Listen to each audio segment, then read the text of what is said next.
শনি কিন্তু ট্রানজিট করছে। এবার আমি বলে রাখি নিয়ম, আমি তো বলেই দিয়েছি যে কি করলে তোমাদের উপর থেকে নেগেটিভটা সরে যাবে বা নেগেটিভ প্রভাব বাস্তুতে পড়বে না, সেইগুলো ভিডিওগুলো দেখে নিও। বা আরও অনেক আমি শনিদেবের ওপরে বা শনি প্ল্যানেট ট্রানজিটের ব্যাপারে আমি অনেক কিছু ভিডিও আপলোড করেছি, এগুলো প্রোফাইল চেক করলে পেয়ে যাবে। তবে এটা আমি আজকে বলতে চাই যে কালকে কি কি করা উচিত নয়। কালকে প্রথমত ড্রিঙ্ক করবে না কোনোভাবেই, একটুও না। ড্রিঙ্ক, স্মোকিং, এগুলোর থেকে তোমরা নিজেকে একটু সরিয়ে রাখো, অ্যাভয়েড করো এগুলো। আর চেষ্টা করো সেদিন কালকের দিনে হচ্ছে একটু নিরামিষ মানে খাবার একটু গ্রহণ করার। কাউকে গালিগাওয়াজ, কারোর সাথে অশান্তি ঝামেলাতে জড়াবে না, এগুলোর জন্য একটু নিজেকে সতর্ক রাখার চেষ্টা করো। অনেকেই আছে প্রেগনেন্সির জন্য খুব ট্রাই করছে, চেষ্টা করছে।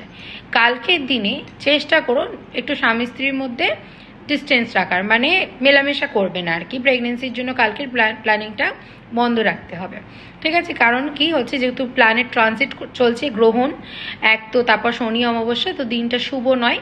সেই জন্য হচ্ছে কালকে দিনটা একটু অ্যাভয়েড করতে হবে।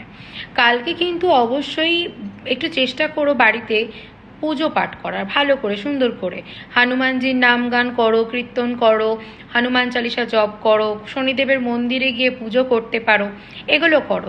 পাখিকে খেতে দিতে পারো, কাককে খেতে দিতে পারো, ধরো কুকুরকে খেতে দিতে পারো, মাছকে খেতে দিতে পারো, এগুলো করবে, ঠিক আছে? এবং হচ্ছে ভালো ব্যবহার করবে। কালকে চুল, দাড়ি, নখ এগুলো কাটবে না। যারা প্রেগনেন্ট তারা তো সতর্ক থাকবেই, তাদের জন্য আলাদা একটা ভিডিও দিয়ে দিয়েছি। তো ব্যাস এইভাবে সতর্ক থাকতে হবে, আর একটু পুজো পাঠ করার চেষ্টা করো, পজিটিভ পজিটিভ ভাবনা চিন্তা করো, সব কিছু পজিটিভ হবে। ভিডিওটা সবার সাথে শেয়ার করে দিও।